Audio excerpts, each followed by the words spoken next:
Property investors, gross yield and net yield. Okay, so today's video, super quick, hopefully easy to follow. Try to make these as simple as I can, really.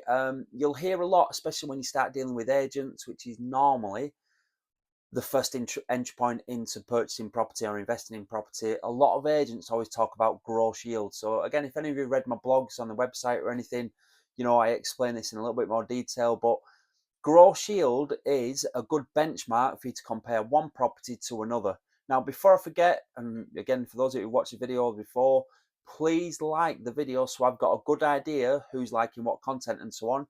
And please do me a massive favor. It'll probably take you half a second. Hit the subscribe button because I need to know again who's watching the videos, which videos they're liking, whether or not it's these property investing videos from mentees and my martial arts school business videos as well. So I always need to know where we are with people that are watching. So please do that for me. It would massively help. So yeah, gross yield and net yield. Now, I don't want to get the whiteboard out or anything like that. I want to make it super basic.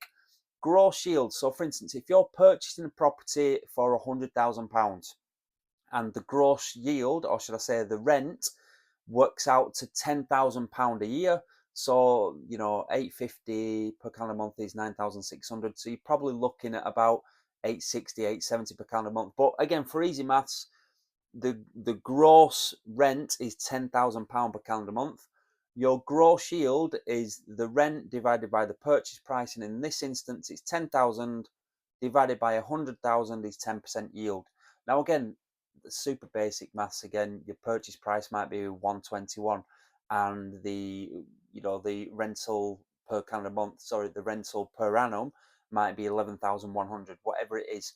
But you need to be aware of how to work out the gross yield. So that's always like basic, what I'd class as white belt type of territory.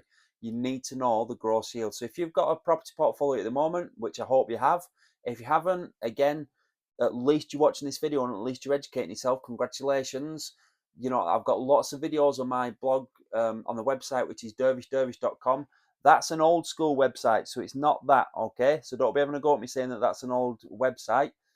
The website is dervishdervish.com. That's my name.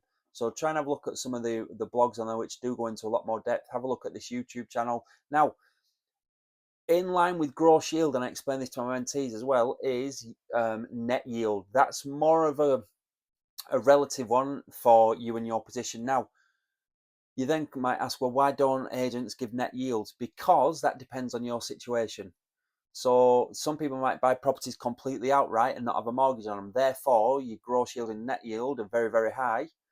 Whereas if you've got a mortgage on them, obviously it might be a bridging loan, it might be a typical long-term product like your mortgage, then that's going to reduce your gross yield to your net yield because that's an expense. So the difference between your gross yield and your net yield is gross yield only takes into consideration the rental per annum per year, whereas the net yield, which is the one that you really need to be tracking, is all the expenses. So your net yield is likely to fluctuate. So that'll include the cost of finance. So you need to take out of there your mortgage and or bridging or whatever your monthly payments are. Building insurance, 18, 20, 25, 30 quid a month, whatever that is. Your management fees, which is between 8 to 10% per calendar month plus net. So can you see now how a property that yields £1,000 might have a mortgage of 500? Sorry, how a property rent is £1,000, but then you take off £500 mortgage, you then take off £25 building insurance, you then take off £100 plus VAT, so £120 for management fees. So then you're left with a lot less cash flow. But remember, you're not getting into property unless it's some of your more lucrative strategies for cash flow like serviced accommodation or HMOs. If you're doing your typical standard buy to let vanilla boring stuff, again, which a high majority of our portfolio is, we're mainly looking for the capital growth over the 10, 15, 20, 30-year period.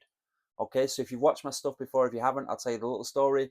2007, when we first started investing, absolutely wet behind the ears, paid asking price, didn't negotiate, got cowboy builders in, didn't do any tenant checks, did everything wrong. Bought just about 9 months, I think, 12 months before the crash. So I bought one property for 60,000, and that property was then within 18 months worth about 44, 45. So I'd lost like 20% on it at the time. However, here's where it becomes interesting. I knew deep down not to sell the properties, so we didn't sell any of them, those initial 3 pre-crash. That now is probably worth, we got it valued at 120 18 months ago, and again, properties still continue to rise. It might be worth about 130, 135 now. Another property we purchased at 100, that's probably worth about 160 now, because it's in a little bit of a better, well, it's in a better area. So yeah, I think the message I want to try and get across there is, yes, of course, cash flow is good. It's going to take you a lot of properties to retire if you're only doing single boring buy to lets. But buy to lets is a long term strategy. Buy to lets is a capital growth. Buy to lets is a leverage position. Okay. So yeah, gross yield and net yield. I hope it's helped somebody. I'll just go over it again because I know I jump around a lot. Do me a favor though, please like the video, please subscribe, would massively appreciate it. And the website is dervish.com for any of the blogs that you might want to see or any other videos. Gross yield is a way to compare one property to another, especially if you're looking at purchasing £100,000 properties, you know, for easy maths. How much rent does it yield? Okay, how much rent does it collect each month? How much rent does it collect per year? So it is basic maths. The rent per annum is a top number divided by your purchase price. And again, your purchase price now can vary as well. If you're going to include stamp duty, land tax, SDLT, if you're going to include your legal fees in there, if you're going to include any search fees, holding fees, it's up to you really. But I just wanted to make a quick video so you understood gross yield and net yield is a little bit more relevant really, or more relevant for us. Net yield is the amount that you're left with each month after your fixed expenses, the mortgage slash bridging, your building insurance, management fees, and then across that year period, you're going to have a maintenance fee, aren't you, as well? So, for instance, one of our properties, I think it's about 18 months ago now, maybe coming up to 2 years, needed to have a new roof. So that was 6 grand. It was an up and over for an end townhouse. So that was pretty much 10 months of cash flow wiped out.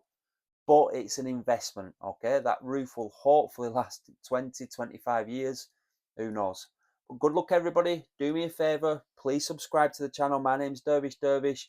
I help property investors, and again, anybody else watching this, martial arts business school owners, increase the knowledge, increase the cash flow to ultimately increase the wealth and build the best life, build their ideal life. Good luck, everybody. All the best. Take care.